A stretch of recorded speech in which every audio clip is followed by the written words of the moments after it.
there's many things they should do. The very least they could do is insist that big companies that release chatbots do significant testing to make sure those chatbots won't do bad things. Like now, for example, encouraging children to commit suicide.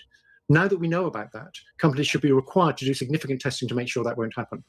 And of course, the tech lobby would rather have no regulations, and it seems to have got to Trump on that. And so Trump is trying to prevent there being any regulations, which I think is crazy. Can you know these tech CEOs? I don't.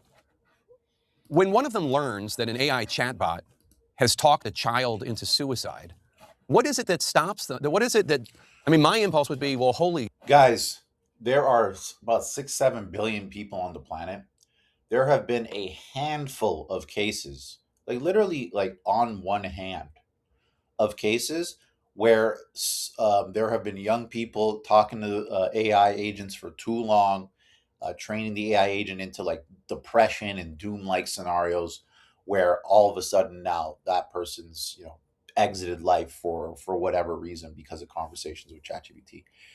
Like of the 7 billion people on the planet, we're focusing on those.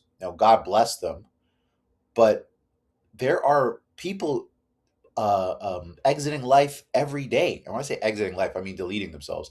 I don't know if I can say that stuff on YouTube. Like I just watch what other people say, but there are people deleting themselves for far less reasons. Like you go through a divorce, you lose your house or you lose your job, or you. The recession is making people do terrible things, or even a borderline depression. So to point at AI and say, "Oh well, one kid went out of control with a chatbot for way too long, and then he had a poor ending." It's like, guys, how much can we look at the bad stuff before we look at healthcare, medicine, predictive analytics? Like these are all amazing technologies, but we always want to focus on the fear.